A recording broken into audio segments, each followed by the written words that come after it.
କେମିତି ଅଛ? ଭଲ ଅଛି। ସମସ୍ତେ ଭଲ ଅଛ? ଆଜ୍ଞା। ଆମେ ଆଜି ପଶୁ ପକ୍ଷୀ ମାନଙ୍କ ବିଷୟରେ ଜାଣିବା, ବୁଝିଲ? ଆଜ୍ଞା। କୋଉ ପଶୁ କୋଉଠି ବାସ କରନ୍ତି ସେ ବିଷୟରେ ଜାଣିବା। ଯେଉଁ ପଶୁ ମାନେ ଘରେ ରୁହନ୍ତି ତାକୁ କୁହାଯାଏ ଗୃହପାଳିତ ପଶୁ। ଆଉ ଯେଉଁ ପଶୁ ମାନେ ଜଙ୍ଗଲରେ ରୁହନ୍ତି ତାକୁ ବନ୍ୟପ୍ରାଣୀ କୁହାଯାଏ, ବୁଝିଲ? ତୁମେ ମାନେ ଜାଣିଛ ଘରେ କୋଉ ପଶୁ ରୁହନ୍ତି? କେତେ ଜଣ ଜାଣିଛ? ହାତ ଦେଖିଲ। ଜାଣିଛ? ତୁମେ ଗୋଟେ କହିଲ ଘରେ କୋଉ ପଶୁ ରୁହନ୍ତି? ଛେଳି। ତୁମେ କହିଲ ଜଙ୍ଗଲରେ କୋଉ ପଶୁ ରୁହନ୍ତି? ତୁମେ କହିଲ ଘରେ କୋଉ ପଶୁ ରୁହନ୍ତି? ତୁମେ କହିଲ ଜଳରେ କୋଉ ପଶୁ ରୁହନ୍ତି? କୁମ୍ଭୀର। ଆଚ୍ଛା, ତୁମେ ସବୁ କିଛି ଜାଣିଛ। ଆଉ ମୁଁ ତୁମମାନଙ୍କୁ ଆଉ କିଛି ଦେଖଉଛି, ବୁଝିଲ? ପିଲାମାନେ ଦେଖ, ଆମେ ପ୍ରଥମେ ଗୃହପାଳିତ ପଶୁକୁ ଦେଖେଇବା। ସମସ୍ତଙ୍କୁ ଦେଖାଯାଉଛି? ଏଇଟା ହଉଛି ଗାଈ। ଗାଈ ହଉଛି ଗୃହପାଳିତ ପଶୁ, ବୁଝିଲ? ଏଇଟା ହଉଛି ଠେକୁଆ। ଠେକୁଆ କଣ ଗୃହପାଳିତ ନା ଜଙ୍ଗଲରେ ରୁହେ ନା ଗୃହପାଳିତ ପଶୁ? ଆଉ ଏଇଟା ହଉଛି କୁକୁର। କୁକୁର ହଉଛି ଗୃହପାଳିତ ପଶୁ, ବୁଝିଲ? ଏଇଟା ହଉଛି ବିଲେଇ। ବିଲେଇ କଣ? ଗୃହପାଳିତ ପଶୁ। ଆଉ ଏଇଟା ହଉଛି ଘୁଷୁରୀ। ଘୁଷୁରୀ କଣ? ଗୃହପାଳିତ ପଶୁ।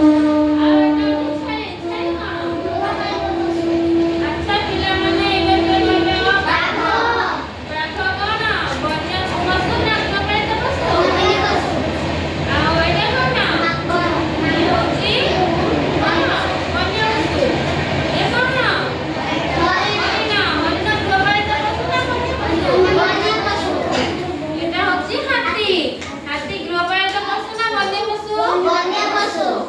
ଆଚ୍ଛା ପିଲାମାନେ ଆଉ ଗୋଟେ ଅଛି ଜଳଚର ଆଉ ସ୍ଥଳଚର ଆଉ ହଉଛି ଉଭୟଚର, ବୁଝିଲ? ଜଳଚର କଣ? ଯେଉଁ ପ୍ରାଣୀ ଜଳରେ ବାସ କରନ୍ତି ତାକୁ ଜଳଚର କୁହାଯାଏ।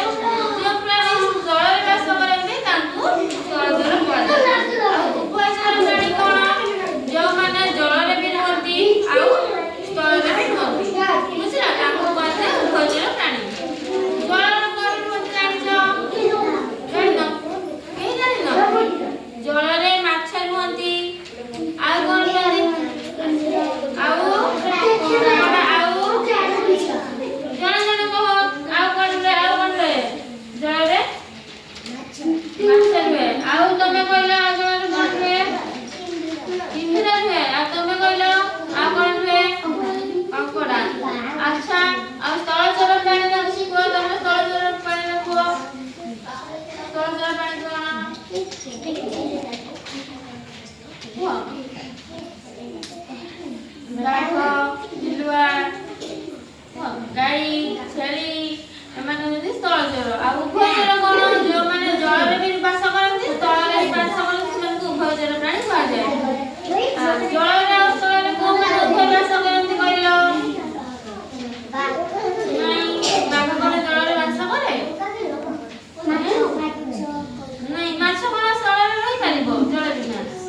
ହଉ ଶୁଣ, ମୁଁ ତମମାନଙ୍କୁ କହୁଛି। ଉଭୟଚର ପ୍ରାଣୀ ହଉଛି ସାପ। ସାପ ଦେଖିଛ? ସେ ଜଳରେ ବି ରୁହେ ଆଉ ସ୍ଥଳରେ ବି ରୁହେ। ପିଲାମାନେ ଶୁଣ ଭଲସେ, ବଦମାସି ହୁଅନି। କଣ ମୁଁ କଣ କହିଲି? କହିଲ, ତୁମେ କହିଲ ଉଭୟଚର ପ୍ରାଣୀ କଣ? ସାପ। ସାପ ଦେଖିଛ? ସେ କୋଉଠି ରୁହେ? ସାପ କୋଉଠି ରୁହେ? ସାପ ଜଳରେ ବି ରୁହେ ଆଉ ସ୍ଥଳରେ ବି ରୁହେ। ସାପ ହଉଛି ଉଭୟଚର ପ୍ରାଣୀ, ବୁଝିଲ? ଆଉ କଇଁଛ କୋଉଠି ରୁହେ? କଇଁଛ କୋଉଠି ରୁହେ?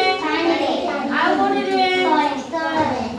ସେ ଉପରେ ବି ରୁହେ ଆଉ ଜଳରେ ବି ରୁହେ। ଶୁଖିଲାରେ ବି ରୁହେ, ଜଳରେ ବି ରୁହେ। ତ ସିଏ ହଉଛି ଉଭୟଚର ପ୍ରାଣୀ। ଆଉ କିଏ କହିପାରିବ ଉଭୟଚର କଣ? କୁହ, ତମେ ଗୋଟେ କହିଲ। ଉଭୟଚର ପ୍ରାଣୀ କଣ?